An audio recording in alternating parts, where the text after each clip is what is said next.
اس میں اللہ تعالیٰ جل شانہ نے اس شخص کی کہانی کو بیان کیا ہے جو قیامت کے دن جہنم کی طرف جا رہا ہوگا۔ کچھ لوگ اسے پوچھیں گے ما سلککم فی سقر، کہ تم جہنم میں کیوں جا رہے ہو؟ تو وہ جواب میں کہے گا لم نک من المصلین، کہ ہم نماز نہیں پڑھا کرتے تھے۔ آج جہنم میں جانے کا سبب نماز نہ پڑھنا ہے۔ پنجگانہ نماز ہر عاقل بالغ مرد اور عورت پر فرض کی گئی ہے، اور قرآن مجید میں مختلف صیغوں سے 700 سے زائد مرتبہ اس کی تاکید ارشاد فرمائی گئی ہے۔ سینکڑوں احادیث نماز کی تاکید، فضائل، ادا کرنے کی ترغیب اور نہ پڑھنے پر ترہیب میں وارد ہیں۔ اگر کوئی شخص نماز کا انکار کرتا ہے تو وہ دائرہ اسلام سے خارج ہے، لیکن اگر کوئی سستی کی وجہ سے نماز نہیں پڑھتا، صرف سستی کی وجہ سے نہیں پڑھتا، اللہ کا حکم جانتا ہے، اس کو کہا جائے آؤ نماز کو، تو وہ آگے سے مذاق نہیں کرتا یا نماز کا تمسخر یا استحقار نہیں کرتا، بلکہ بس اپنی سستی کی وجہ سے مسجد میں نہیں آتا۔ جو نماز کو ہلکا جانے، خفیف جانے، وہ بھی دائرہ اسلام سے خارج ہے اور کافر ہے۔ لیکن جو شخص اس کو اللہ کا حکم جانتا ہے اور اس کو پڑھنا اپنے اوپر ضروری سمجھتا ہے، لیکن سستی کی وجہ سے پڑھ نہیں سکتا، تو اس کے بارے میں علماء کی آراء مختلف ہیں۔ حضرت امام اسحاق اور حضرت امام احمد رضی اللہ تعالی عنہما آپ تو فرماتے ہیں کہ ایسا شخص کافر ہے اور اس کو قتل کرنا واجب ہے۔ حضرت امام مالک کا قول ہے کہ، اور امام شافعی کا بھی یہی قول ہے، وہ بھی کہتے ہیں کہ اس کو قتل کیا جائے گا اور بطور حد قتل کیا جائے گا۔ حضرت امام اعظم امام ابو حنیفہ علیہ رحمہ آپ فرماتے ہیں کہ بے نمازی کو قتل نہیں کیا جائے گا، بلکہ اس پر تعزیر نافذ ہوگی۔ یہ حاکم وقت کی ثواب دید پر ہے کہ وہ اس پر کیا سزا دیتا ہے، اور فرمایا اس کو 7 قید کیا جائے گا اور توبہ کے لیے اس کو زور دیا جائے گا۔ اگر وہ توبہ کر لے تو اس کو قید سے باہر نکال لیا جائے گا، ورنہ اس کو قید رکھا جائے گا۔ صحابہ کہتے ہیں کہ ہم کسی عمل کے تارک کو کافر نہیں سمجھتے تھے سوائے نماز کے تارک کے، اور آقا کریم علیہ السلام کا ایک فرمان ہے من ترک الصلاۃ متعمدا فقد کفر جہارا، جس نے جان بوجھ کے نماز چھوڑی اس نے اعلانیہ کفر کیا۔ امام اعظم امام ابو حنیفہ علیہ رحمہ وہ فرماتے ہیں کہ یہ حدیث محل ترہیب میں ہے، گویا اس نے کافروں والا کام کیا، اس لیے آپ یہ فتویٰ دیتے ہیں کہ اس کو قید کیا جائے گا اور نماز کی پابندی کا زور دیا جائے گا، اور وہ توبہ کرے تو اس کو چھوڑ دیا جائے گا۔ لیکن باقی ائمہ بعض کہتے ہیں اس کو حداً قتل کیا جائے، اور امام اسحاق اور امام احمد کہتے ہیں اس کو قتل کرنا واجب ہے۔ تو بے نمازی جو اللہ کے حکم کی پابندی سستی کی وجہ سے نہیں کرتا، یہ اس کے لیے حکم ہے۔ جو شخص تحقیر کرتا ہے نماز کی، ہلکا جانتا ہے، تمسخر اڑاتا ہے یا اس کا انکار کرتا ہے، تو اس کے بارے میں علماء کے اندر کوئی اختلاف نہیں ہے، وہ ائمہ اربعہ کے نزدیک کافر ہے، دائرہ اسلام سے خارج ہے، مرتد ہے۔ لیکن سستی کی وجہ سے نماز نہ پڑھنے والا، اس کے بارے میں علماء کا یہ موقف ہے۔ حضرت غوث اعظم الشیخ سید عبد القادر جیلانی علیہ رحمہ آپ فرماتے ہیں کہ بے نمازی کو مسلمانوں کے قبرستان میں دفن نہ کرو۔ حضرت سلطان باہو علیہ رحمہ آپ کا قول ہے کہ بے نمازی سے خنزیر بھی پناہ مانگتا ہے۔ حضرت شیخ سعدی شیرازی فرماتے ہیں بے نمازی کو قرض نہ دو، جو اللہ کا قرضہ ادا نہیں کرتا تمہارا قرض کیسے لٹائے گا۔ اب آئیے ہم حضور علیہ السلام کے فرامین دیکھتے ہیں اس حوالے سے۔ حضرت جابر بن عبداللہ انصاری رضی اللہ تعالی عنہ سے مروی ایک روایت جس کو امام ابو داؤد نے روایت کیا، امام نسائی نے روایت کیا، دیگر محدثین نے روایت کیا۔ آقا کریم نے ارشاد فرمایا بین الرجل و بین الکفر ترک الصلاۃ، آدمی اور کفر کے درمیان ترک صلاۃ ہے، یعنی بندہ مومن اور بندہ کافر کے درمیان ترک صلاۃ ہے۔ جو نماز پڑھتا ہے وہ مومن ہے، اور جو نماز نہیں پڑھتا تو وہ کافروں والا کام کرتا ہے، یا دیگر ائمہ کے نزدیک وہ کافر ہے۔ یہ ترہیباً نہیں بلکہ یہ حکم ہے۔ اور حضرت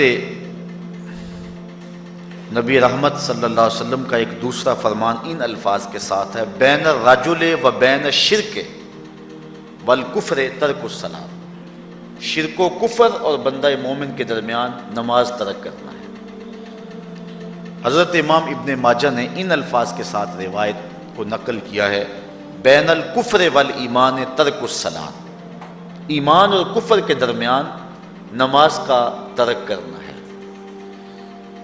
اور آقا کریم علیہ السلام کا وہ فرمان جو حضرت انس سے مروی ہے، جس کو طبرانی نے اپنی موجم میں لکھا، بھی آپ کے سامنے میں نے رکھا، کہ حضور نے فرمایا من ترک الصلاۃ متعمدا فقد کفر جہارا، جس نے جان بوجھ کے نماز چھوڑی اس نے اعلانیہ کفر کیا۔ حضرت ابو ہریرہ رضی اللہ تعالی عنہ سے ایک روایت ہے کہ وہ فرماتے ہیں لا سہم فی الاسلام لمن لا صلاۃ ولا صلاۃ لمن لا وضوء لہ، کہ اس شخص کا اسلام میں کوئی حصہ نہیں ہے جو نماز نہیں پڑھتا، اور اس شخص کا نماز میں کوئی حصہ نہیں ہے جو وضو نہیں کرتا۔ وضو کے بغیر نماز نہیں ہوتی، اور نماز کے بغیر اسلام نہیں ہوتا۔ اور اسی روایت کو بالفاظ دیگر حضرت عبداللہ ابن عمر رضی اللہ تعالی عنہ نے حضور سے یوں روایت کیا ہے، طبرانی نے اپنی موجم میں اس کو لکھا لا ایمان لمن لا امانتہ ولا صلاۃ لمن لا طہور لہ ولا دین لمن لا صلاۃ لہ۔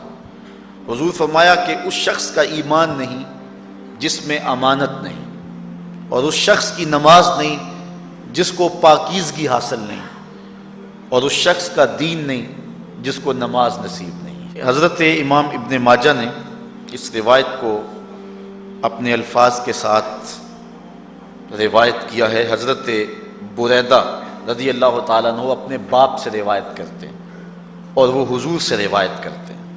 حضور علیہ السلام نے ارشاد فرمایا ان العہد الذی بیننا و بینہم الصلاۃ فمن ترکھا فقد کفر، کہ ہمارے اور ان لوگوں کے درمیان جو معاہدہ ہے وہ نماز کا ہے، جس نے نماز کو چھوڑ دیا اس نے کفر کیا، یعنی ہمارا اور ان کا پھر اب معاہدہ باقی نہیں رہے گا۔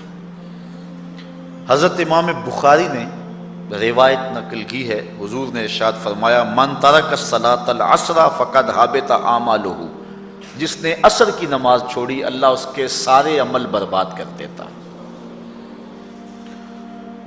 حضرت ابو ہریرہ رضی اللہ تعالی عنہ سے روایت ہے جس کو امام ابن ماجہ نے اور امام نسائی نے روایت کیا ہے، وہ حضور سے روایت کرتے ہیں، بڑی مشہور روایت ہے۔ حضور نے ارشاد فرمایا ان اول ما یحاسب بہ العبد بصلاتہ فان صلحت فقد افلح وانجح وان فسدت فقد خاب وخسر۔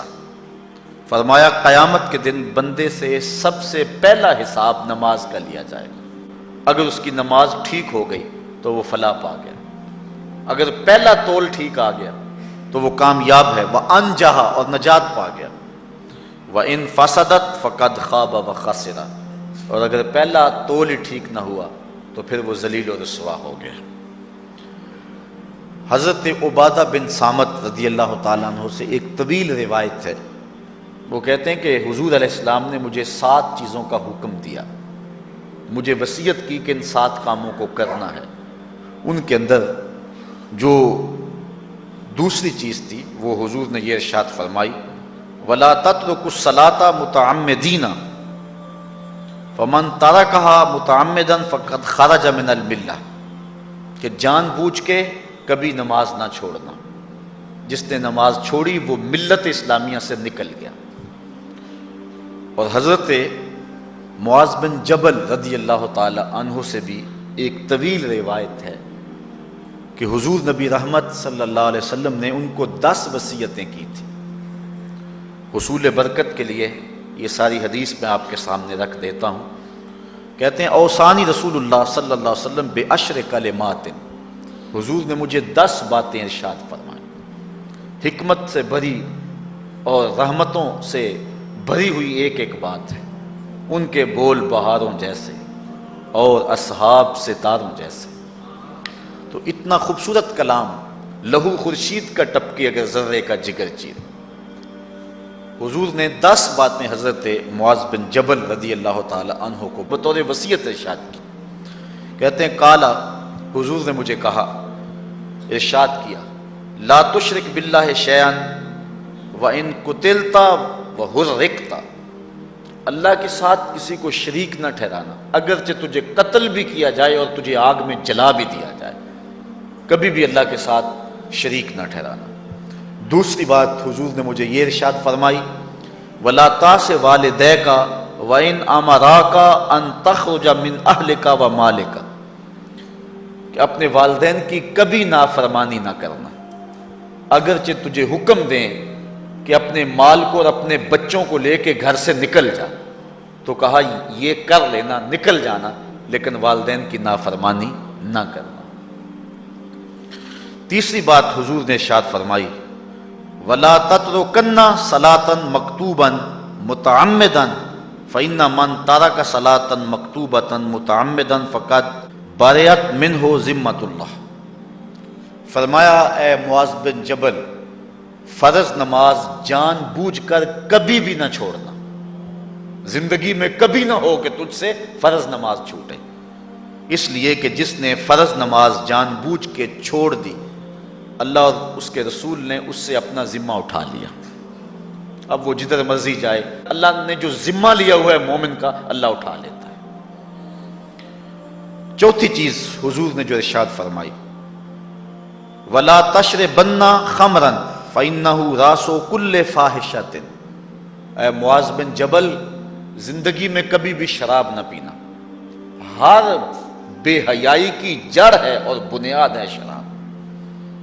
پانچویں چیز کہتے ہیں حضور نے جو مجھے ارشاد فرمائی وہ یہ تھی وَإِيَّاكَ وَالْمَعْصِيَةَ فَإِنَّ بِالْمَعْصِيَةِ حَلَّ سَخَطُ اللَّهِ، کہا کبھی اللہ کی نافرمانی نہ کرنا، اللہ کی نافرمانی سے اللہ کی ناراضگی مول لینے والی بات ہے، اللہ تعالیٰ کی معصیت سے اس کی ناراضگی جائز ہو جاتی ہے، حلال ہو جاتی ہے۔ اور چھٹی چیز کہتے ہیں حضور نے یوں ارشاد فرمائی وَإِيَّاكَ وَالْفِرَارَ مِنَ الزَّحْفِ وَإِنْ هَلَكَ النَّاسِ، کہا جب محاذ پہ ڈٹا ہونا تو کبھی پیٹھ نہ پھیرنا، اگرچہ لاشیں جو ہیں وہ گر رہی ہوں اور لوگ ہلاک ہو رہے ہوں، سارے لشکر کے ہلاک ہو جانے کا ڈر بھی ہو، لیکن کہا معاذ بن جبل میں تمہیں وصیت کرتا ہوں کبھی پیٹھ پھیر کے بھاگنا نہیں ہے۔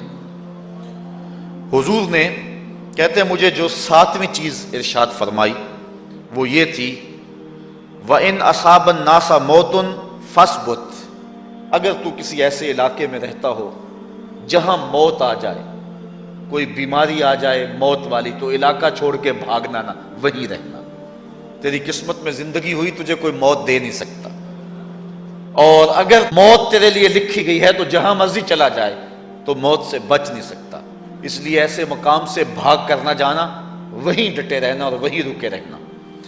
8ویں چیز کہتے ہیں حضور نے مجھے ارشاد فرمائی وَأَنفِقْ عَلَىٰ أَهْلِكَ مِن طَوْلِكَ، کہا اللہ نے تجھے جو وسعت دی ہے، تجھے جو مال دیا ہے، اس کو اپنی اولاد پر کھل کے خرچ کرنا، اپنی اولاد سے بخل نہ کرنا، اولاد کے معاملے کے اندر جہاں ان کی ضرورت ہو اس کو کھل کے پورا کرنا ہے۔ اور حضور نے 9ویں بات جو ارشاد فرمائی وہ یہ تھی وَلَا تَرْفَعْ عَنْهُمْ عَصَاكَ أَدَبًا، اپنی اولاد کو ادب سکھانے کے لیے ڈنڈا نہ چھوڑنا، عصا ہمیشہ لٹکا کے رکھنا، کوڑا باندھ کے رکھنا۔ اور 10ویں چیز کہتے ہیں حضور نے جو مجھے ارشاد فرمائی، وَأَخْفِهِمْ فِي اللَّهِ، اپنی اولاد کے دل میں اللہ کا خوف ڈالتے رہنا، اللہ کا ڈر پیدا کرنا اپنی اولاد کے اندر۔ تو نے اپنی اولاد کو یونیورسٹیوں اور کالجوں تک پہنچایا، بیرون ملک سے بھی تعلیم دلوائی، لیکن اللہ کا خوف نہ سکھایا۔ اللہ کا خوف سکھانا اپنی اولاد کو، ایسے لوگوں کی صحبت میں بٹھانا جن کی صحبت میں بیٹھ کر اللہ کا خوف پیدا ہو جائے، ان کو ایسی کتابیں لا کے دینا کہ جن سے خشیت الہی ان کے سینے میں پیدا ہو۔ اگر تو نے سب کچھ دے دیا، عالی نسب بنگلے دے دی اپنی اولاد کو، تو نے جو ہے وہ بہت اچھی تعلیم دلوا دی اپنی اولاد کو، دنیاوی سوسائٹی کے اندر ان کا وقار بہت بلند ہو گیا، تو نے سب کچھ دے دیا اپنی اولاد کو، اللہ کا خوف نہیں دیا تو کچھ بھی نہیں دیا۔ تو حضور نے جو 10ویں وصیت حضرت معاذ بن جبل کو کی وہ یہ ہے کہ انہیں اللہ سے ڈراتے رہنا، اللہ تعالیٰ کا خوف، ان کی خشیت ان کے سینے میں پیدا کرنا۔ اللہ اکبر۔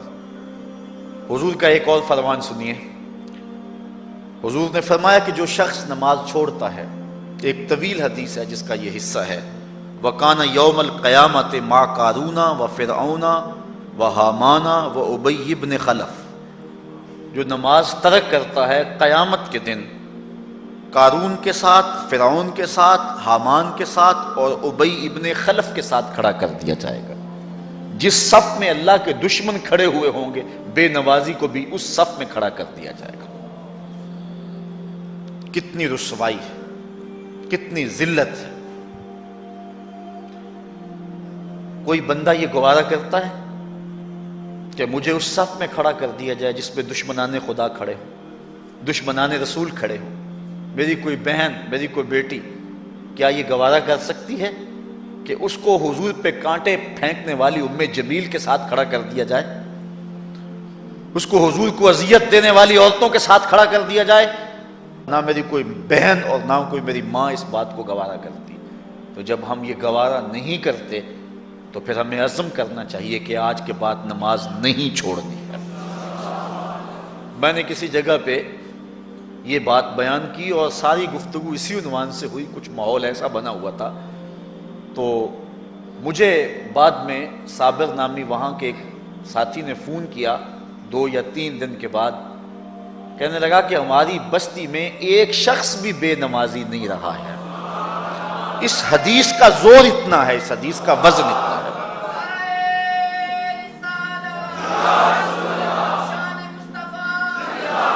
تو کوئی شخص یہ گوارا کرتا ہے کہ مجھے دشمنان خدا کی صف میں کھڑا کر دیا جائے، جن دشمنوں کے چہروں پہ تارکول ملی ہوئی ہوگی اور ان پر لعنتیں برس رہی ہوں گی، اور دنیا کے اوپر سب سے رسوائی زیادہ ان لوگوں کو ہوگی، تو کوئی شخص بھی یہ گوارا نہیں کرتا۔ ہم تو ان کے سائے سے بھی بچنا چاہتے ہیں۔ میرے مالک، ہمارا حشر ان کے ساتھ نہ کرنا، ہمارا حشر تو ابو بکر و عمر کے ساتھ کرنا، ہمارا حشر تو عثمان غنی کے ساتھ کر دینا، ہمارا حشر تو مولا کائنات کے ساتھ کر دینا۔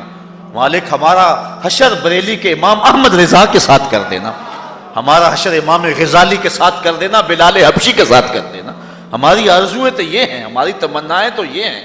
ہم تو کہتے ہیں مولا کل قیامت کے دن اٹھیں تو داتا کے قدموں میں اٹھیں، خواجہ اجمیری کی چوکھٹ سے اٹھیں، ہم اٹھے تو شاہ نقشبند بخاری کا جلوس آگے ہو، ہم اس جلوس کے ساتھ شامل ہوں، خواجہ معین الدین چشتی کی غلامی میں اٹھے، ہم حضرت غوث اعظم کی نوکری میں اٹھیں، حضرت شیخ شہاب الدین کی نوکری میں اٹھیں۔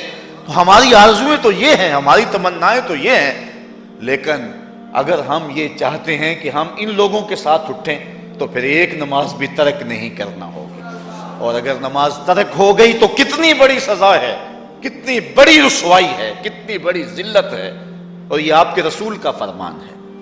اللہ اکبر، کہ قیامت کے دن وہ شخص جو نماز نہیں پڑھتا، قیامت کے دن اس کو دشمنان خدا کی صف میں کھڑا کر دیا جائے گا۔ یہ ہو نہیں سکتا کہ ہم نے یہ حدیث سن لی اور اب نماز قصداً چھوڑیں۔ آج عزم کر کے اٹھیں، اور اولاد نہیں آئی، بیٹیاں نہیں آئیں، گھر والے نہیں آئے، لیکن جا کے اس بات کو گھر میں نافذ کرنا ہے، اس کو حکماً نافذ کرنا ہے گھر کے اندر۔ ہمارا گھر ہو رسول اللہ کی امتی کا اور گھر میں کوئی بے نماز ہو، یہ حکم دینا ہے، وَأْمُرْ أَهْلَكَ بِالصَّلَاةِ، فرمایا اپنے گھر والوں کو نماز کا حکم دو۔ اس گھر میں نحوست ہوتی ہے جس گھر میں بے نمازی ہوتے ہیں۔ اس لیے آج ہم یہاں سے عزم کر کے جانا ہے کہ آج کے بعد ہم نماز نہیں چھوڑیں گے انشاءاللہ۔ اتنے زور سے کہو کہ شیطان کا کلیجہ پھٹ جائے۔ اللہ ہماری اس انشاءاللہ کو قبول کرے۔ اللہ ہم کو پنجگانہ سجدے کی توفیق دے۔ کتنا بد نصیب ہے شخص کہ جس کی پیشانی اس کی حضور جھکتی نہیں ہے، سارا دن کبھی کسی کو سیلوٹ کرتا ہے، کبھی کسی کو سیلوٹ کرتا ہے، کہتا ہے میرے اس سے بھی تعلق ہونے چاہیے، اس سے بھی واسطہ ہونا چاہیے، اس سے بھی رابطہ ہونا چاہیے، کبھی دنیا میں کام پڑ جاتا ہے، اس سے بھی تعلق رہنا چاہیے میرا۔ کہاں کہاں صبح سے لے کر شام تک سلوٹ مارتا ہے، ایک اللہ کے حضور نہیں جھکا جاتا۔ اقبال علیہ رحمہ کہتے ہیں ایک سجدہ جسے تو گراں سمجھتا ہے، ہزار سجدے سے آدمی کو دیتا ہے نجات۔ آؤ اللہ کے حضور بندگی کا سر جھکائیں۔ تو یہ کتنی عبرتناک جو ہے اور کس قدر جو ہے وہ فکر انگیز حدیث ہے۔ وَقَانَ يَوْمَ الْقِيَامَةِ مَعَ قَارُونَ وَفِرْعَوْنَ وَحَامَانَ وَأُبَيِّ بْنِ أَبِي خَلْف، وہ شخص ان بد نصیب لوگوں کے ساتھ کھڑا ہوگا جس کو نماز کی توفیق نہیں ہے۔ آپ نے حدیث علماء سے بارہا سنی، حدیث طویل ہے۔ آقا کریم معراج کی رات گئے تو وہاں مختلف لوگوں کو مختلف عذابوں میں مبتلا دیکھا۔ کسی کی انتڑیاں کٹ کٹ کے گر رہی تھی، کسی کا منہ چیرا جا رہا تھا، کسی کی زبان لوہے کی کینچیوں سے کاٹی جا رہی تھی، کسی پر کھولتا ہوا پانی ڈالا جا رہا تھا، کوئی جو ہے وہ سرانڈ والا گوشت کھا رہا تھا، کسی کے جسم میں لوہے کی میخیں ٹھونکی جا رہی تھی۔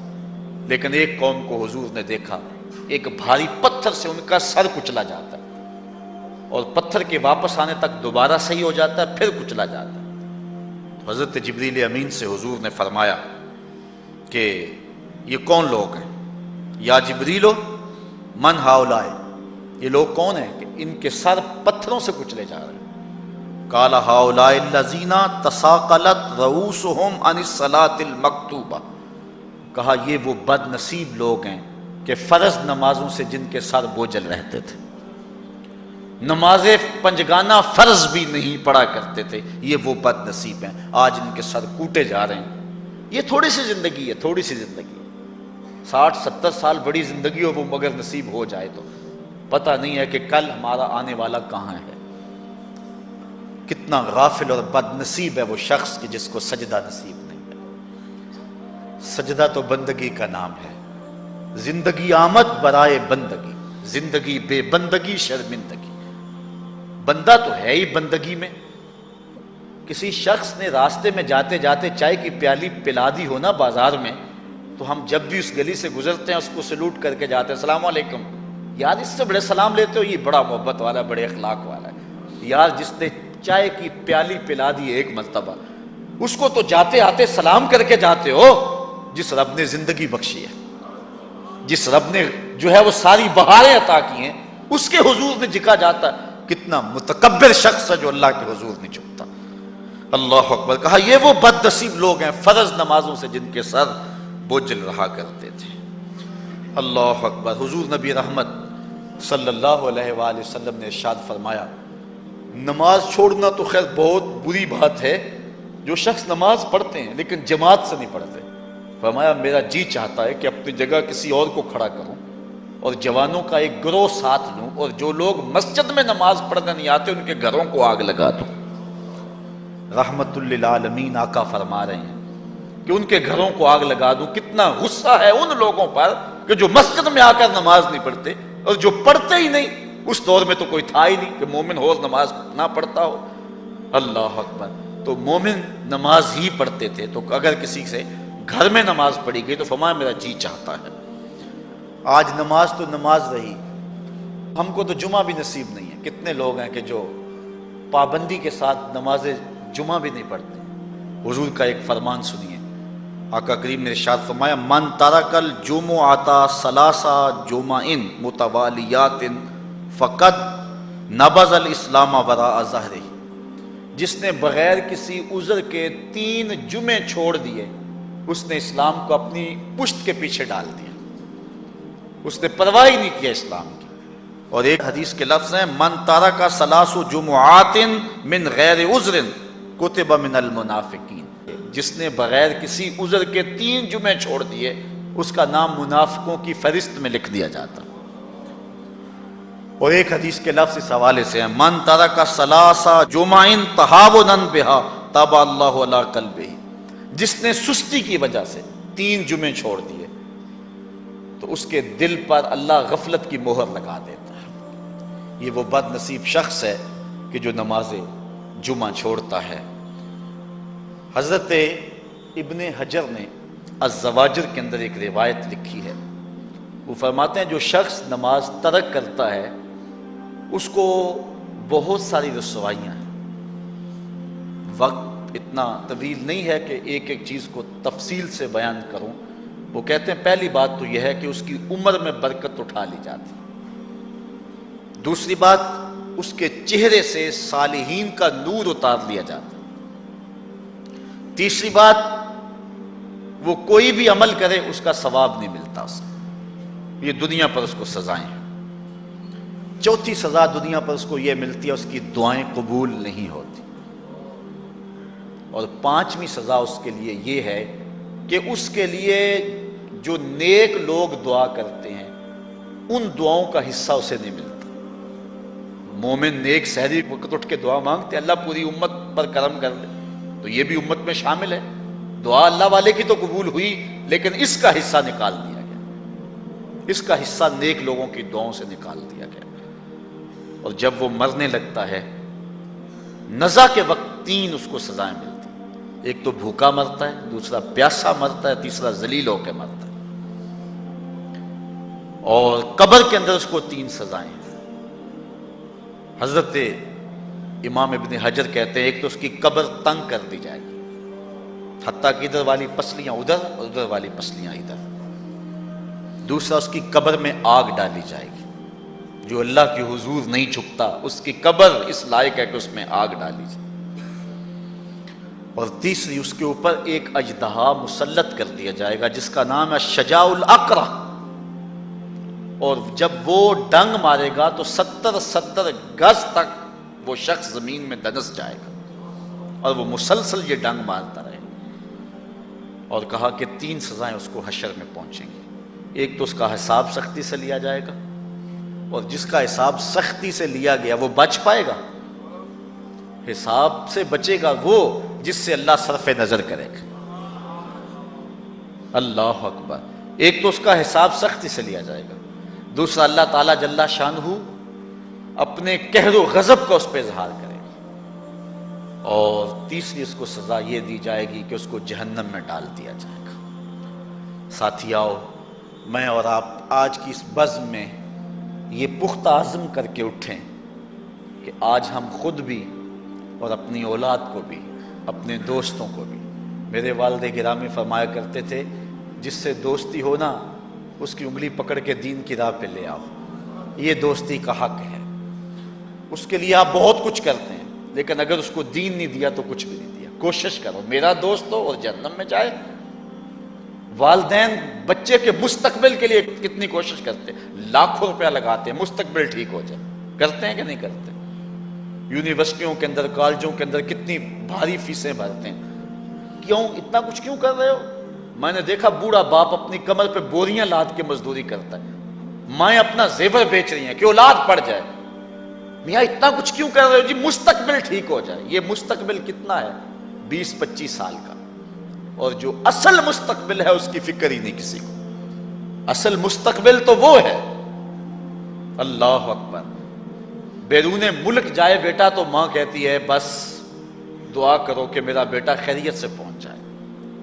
بیٹی کی شادی کرتی ہے تو ماں کہتی ہے دعا کرو کہ اپنے گھر میں اس کو چین مل جائے۔ کسی کا انٹرویو ہوتا ہے، لوگ کہتے ہیں جناب دعا کرو کہ اس انٹرویو میں وہ کامیابی سے گزر جائے۔ میں کہتا ہوں جب قبر میں اترتا ہے پھر کسی نے آ کر کبھی نہیں کہا کہ دعا کرو مشکل گھڑی آ گئی ہے خیریت سے گزر جائے۔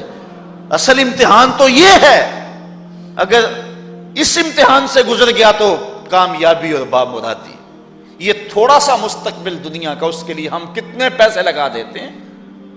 سب کچھ اولاد کو آتا ہے، ہر شے فر فر پڑھتے اور بولتے ہیں، دعائے قنوت بھی نہیں آتی ہوتی. تو ہم اپنی اولاد کے لیے دین کا تحفہ اس کو کبھی نہ چھوڑیں. اللہ اکبر.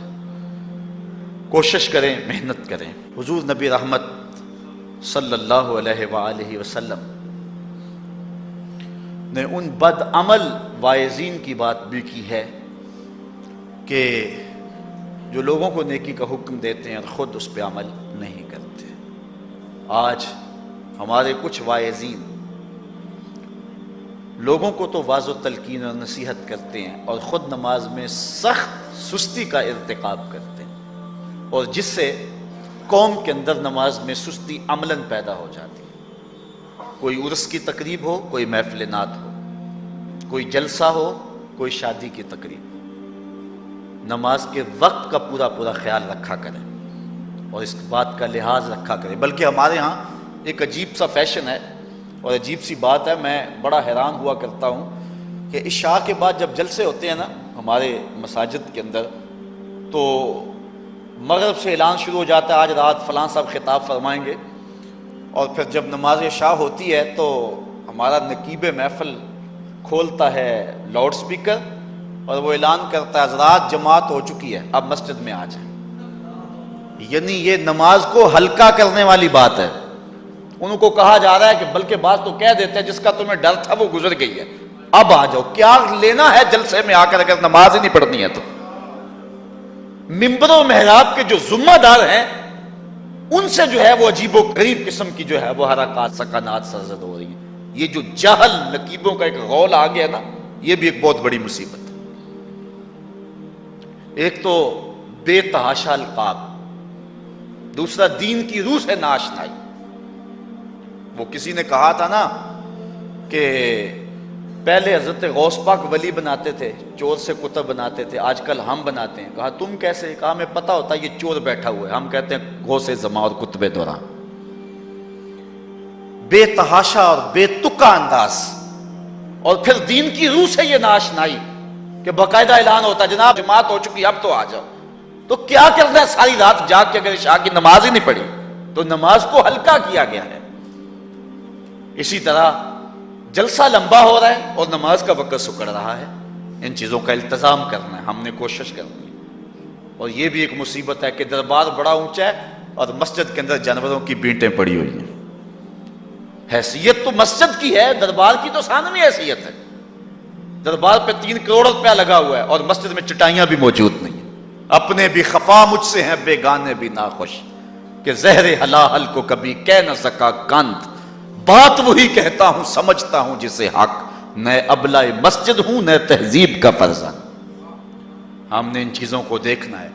اچھا، بعض والدین کی ایک سستی ہے، وہ آتے جناب تعویذ کر دو ہماری اولاد نماز نہیں پڑھتی، بچے نماز نہیں پڑھتے، اور کہتے ہیں جی ہماری تو چلو گزر گئی، ہم تو نہیں پڑھتے، یہ تو پڑھیں.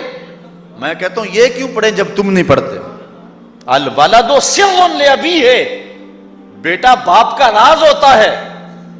تم مجھ سے تعویذ لینے آگے ہو، گھر میں مصلی بچھا کے سجدہ کرو، تمہاری اولاد بھی تمہارے تتبع میں سجدہ کرنے کی عادت ڈال. حضور فرمایا بچے 7 سال کے ہوں تو انہیں مسجد میں لے جاؤ، 10 سال کے نہیں پڑھتے تو ان کو مار کے پڑھاؤ. اب اولاد ہوگی جوان، خود کبھی سجدہ کیا نہیں، اب کہتے ہیں شاید تعویذ سے کم چل جائے گا. جو تعویذ اللہ کے رسول نے تمہیں دیا تھا کہ 7 سال کے ہوں تو پکڑ کے انگلی مسجد کا راستہ دکھاؤ، 10 سال کے ہو جائیں تو مار کے پڑھاؤ، ان کے سینے میں اللہ کا خوف داخل کرو، ان کو قرآن کی تلاوت سکھاؤ. علموا اولادکم 3 خصال، اپنی اولاد کو 3 چیزیں سکھاؤ. حب نبیکم، ایک اپنے نبی کا پیار سکھاؤ، وحب اہل بیت ہی، رسول اللہ کے اہل بیت کا پیار سکھاؤ، وتلاوت القرآن، اور قرآن کا پڑھنا سکھاؤ. چھین لو سیڑیاں ان کے ہاتھوں سے گانے والی، چھین لو ان کے ہاتھوں سے جو ہے وہ ناول، اور ان کے ہاتھ میں قرآن دے دو. کتنے خوش نصیب دن تھے، گلیوں سے گزرتے تھے، گھروں سے قرآن کے پڑھنے کی آواز آتی تھی. آج پاپ میوزک کی صدائیں تو آتی ہیں، آج قرآن کی آوازیں نہیں آتی. تو یہ عجیب ہے جی ہم نہیں پڑھتے یہ تو پڑھے. میں کہتا ہوں یہ کیوں پڑھیں جب تم نہیں پڑھتے ہو؟ تمہارے اوپر کیا اب فرض ساقط ہو چکا ہے بڑھاپے کی وجہ سے؟ تم بوڑھے ہو کے نہیں پڑھتے ہو، تمہاری اولاد تم چاہتے ہو جوانی میں ہی پڑھ لے. تم خود اللہ کے حضور سجدہ کرو، اور پھر دیکھنا تمہارے تتبع میں، تمہاری اتباع میں تمہاری اولاد بھی تمہاری پیچھے پیچھے ہوگی۔ اللہ اکبر۔ صاحب اس عنوان سے کہنے کے لیے بہت کچھ ہے۔ اللہ تعالیٰ جل شانہ اپنی رحمتیں عطا فرمائے۔ اعلیٰ حضرت سے دو لوگوں نے فتویٰ پوچھا۔ بریلی کا ایک محلہ ہے، محلہ ذخیرہ، اس میں ہادی اسد اور قرب محمد نامی لوگوں نے تنظیم بنائی نماز کی دعوت کے لیے۔ کچھ لوگ ان کی بات کو نہ سنتے۔ اعلیٰ حضرت سے استفتاء کیا، فتاوی رضویہ کے اندر موجود ہے کہ ہم نماز کی دعوت دیتے ہیں، کچھ لوگ اس کے باوجود نہیں آتے، تو حکم شرعی کیا ہے؟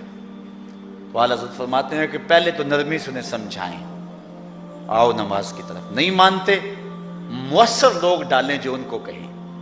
یہ تھے ہمارے کرنے والے کام۔ ہم کن جھگڑوں میں پڑے ہوئے؟ مؤثر معاشرے کے لوگ تلاش کریں اور ان کو سمجھائیں، جن کی وہ مانتے ہیں، ٹالتے نہیں، ان سے سمجھائیں ان کو۔ آپ فرماتے ہیں اگر ان کے سمجھانے سے بھی نہیں سمجھتے تو فرمایا فتویٰ پھر یہ ہے ان سے بائیکاٹ کر دیں، ان سے ترک کلام کر دیں، ان سے گفتگو چھوڑ دیں۔ ہم نے تو کبھی بیٹوں سے نہیں چھوڑی گفتگو، بیوی بے نماز ہو ہم ہر شے بیوی سے منوا لیتے ہیں۔ کبھی کہا تیرے ہاتھ کی پکی روٹی نہیں کھاؤں گا اگر تو نماز نہیں پڑھتی؟ کبھی بیٹا کہے امی تو نماز نہیں پڑھتی، میں تیرے ہاتھ کی روٹی نہیں کھاؤں گا؟ جو ماں بیٹے کے لیے سب کچھ کرتی ہے، کتنے دکھ جھیلتی ہے، کسی کے گھر کے برتن مانجنے پڑے وہ بھی مانجتی ہے، کیا بیٹے کی خواہش پہ نماز نہیں شروع کر دے گی؟ جب عادت ڈالے گی تو پھر اللہ دل میں بھی وہ محبت ڈال دے گا۔ کیونکہ ہمارا تو اتنا ہی کام ہے نا۔ حضرت بایزید بسطامی نے یہی کیا تھا نا۔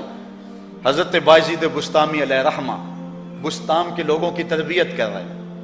کسی محلے کے کونے میں آ کر ایک فاحشہ عورت بیٹھ گئی، لوگوں کا دین ایمان اجاڑنے لگی۔ کسی نے کہا بایزید تیرا شہر لٹ رہا ہے، جس کو تو اشکوں سے سیراب کیا تھا اور سجدہ ہائے سحرگاہی سے جس شہر کو نور بخشا تھا، تیرا شہر لٹ رہا ہے۔ کہا کیا ماجرا ہوا؟ لوگوں نے کہانی سنائی۔ بایزید بسطامی صبح مصلی اٹھایا اور جا کے اس فاحشہ عورت کے دروازے پہ مصلی بچھا لیا۔ اب جو بھی گاہک آتا بایزید بسطامی کو بیٹھا ہوا دیکھ کے راستہ بدل لیتا۔ اس نے انتظار کیا، رات کے اندھیرے گہرے ہو گئے، آج کوئی گاہک ہی نہیں آیا۔ اس نے کھڑکی سے جھانک کر کے دیکھا ایک بوڑھا بابا بیٹھا ہوا ہے، ہاتھ میں تسبیح ہے، مصلی بچھایا ہوا ہے۔ نیچے اتر کر کے کہا بابا اللہ کو یاد کرنے کے لیے اور تھوڑی جگہ ہیں، تجھے میرے گھر کی گلی ہی ملی، میرا راستہ روک لیا۔ بابا کہنے لگا کیا مسئلہ ہے تجھے؟ کہا میرے گاہک رکے ہوئے ہیں۔ کہا آج میں تیرا گاہک ہوں، بتا تیری رات کی قیمت کتنی ہے؟ اللہ اکبر۔ حضرت بایزید بسطامی نے قیمت طے کی، اس کے گھر کی جب چھت چڑھنے لگے نا سیڑھیاں، لوگ دیکھ رہے تھے۔ کہا مالک اگر بایزید بھی اجڑ گیا تو روشنی کہاں سے لیں گے؟ بایزید بھی ایک فحشہ عورت کے کوٹھے پہ چڑھ رہا ہے، اگر یہ بھی چراغ بجھ گیا تو زمانے کو اجالا کہاں سے ملے گا؟ لیکن قدرت کو کچھ اور ہی منظور تھا۔ اس سے کہا مصلی بچھا لے، جو میں کرتا جاؤں وہ کرتے جانا۔ پہلے وضو کیا، اس نے بھی کیا، پھر مصلی پہ آئے، وہ بھی پیچھے کھڑی ہو گئی۔ پھر بایزید قیام کیا، اس نے بھی قیام کیا۔ پھر رکوع میں گئے، وہ بھی رکوع، قوما وہ بھی قوم ہے۔ جب سجدے میں حضرت بایزید گئے، وہ بھی سجدے میں، تو بایزید رو پڑے۔ کہا مالک بایزید کا اتنا ہی کام تھا کہ اس کا سر تیری چوکھٹ تک جھکا دے، مالک یہاں تک لانا میرا کام تھا، دل کی دنیا بدلنا اب تیرا کام ہے۔ جب وہ سجدے میں جا رہی تھی تو فحشہ تھی، جب سر اٹھایا وقت کی ولیہ بن چکے تھے۔ ایک بزرگ کہتے ہیں میں بازار کے کنارے جا رہا تھا، ایک شرابی گرا ہوا تھا اور گندے پانی سے اس کا منہ گندا ہو رہا تھا۔ میرے دل میں رحم آیا، ایک انسان ہے اور یوں رسوا ہو رہا ہے۔ میں نے گندی نالی سے اس کو اٹھایا اور اٹھا کر کے جو ہے وہ اس کا منہ دھویا اور چلا گیا۔ مشہور شرابی تھا شہر کا۔ کہتے ہیں سحری کا وقت ہوا، تہجد کے لمحے آئے تو میں مسجد میں نماز پڑھنے کے لیے گیا، دیکھا کیا کہ وہ شرابی مصلی بچھا کے بیٹھا ہوا۔ میں حیران ہو گیا کہ یہ کیا ماجرا ہوا، اب صبح تو میں نے اس کو گندگی سے اٹھایا ہے اور اس کا منہ دھویا ہے۔ میں حیران ہوا تو ہاتف سے آواز آئی میرے بندے تو نے اس کا منہ دھو دیا تھا، میں نے اس کا دل دھو دیا۔ صاحبو ہم اپنا کام کریں، کوشش کریں، کھینچ کے لے آئیں کسی کو مسجد میں، اور پھر دیکھنا رب کے رنگ، وہ بڑا کریم ہے، وہ بڑا رحیم ہے۔ آئیے آج کی اس مجلس میں ہم یہ عزم لے کر کے جائیں اپنے لیے. میرا نہیں خیال کہ اس بڑے مجمع میں کوئی ایسا شخص اب رہے گا جو نماز چھوڑ سکے گا. انشاءاللہ نہیں چھوڑ سکے گا اللہ کی توفیق سے. یہ آپ کی آنکھوں میں تیرتے ہوئے آنسو گواہی دے رہے ہیں کہ رسول اللہ کی نگاہ بھی ہو رہی ہے اور اللہ کا کرم بھی اتر رہا ہے. میرا نہیں خیال کہ یہاں سے اٹھ کر کوئی شخص جو ہے جا کے نماز چھوڑے، لیکن اب ہم نے آگے کام کرنا ہے. اپنے گھروں میں، اپنی گلیوں میں، اپنے محلوں کے اندر لوگوں کو کھینچ کر کے مسجد کا رخ دکھانا ہے. اللہ مجھ کو آپ کو اپنی رحمتوں اور کرم نوازیوں کا نور نصیب فرمائے. وآخر دعوانا ان الحمدللہ.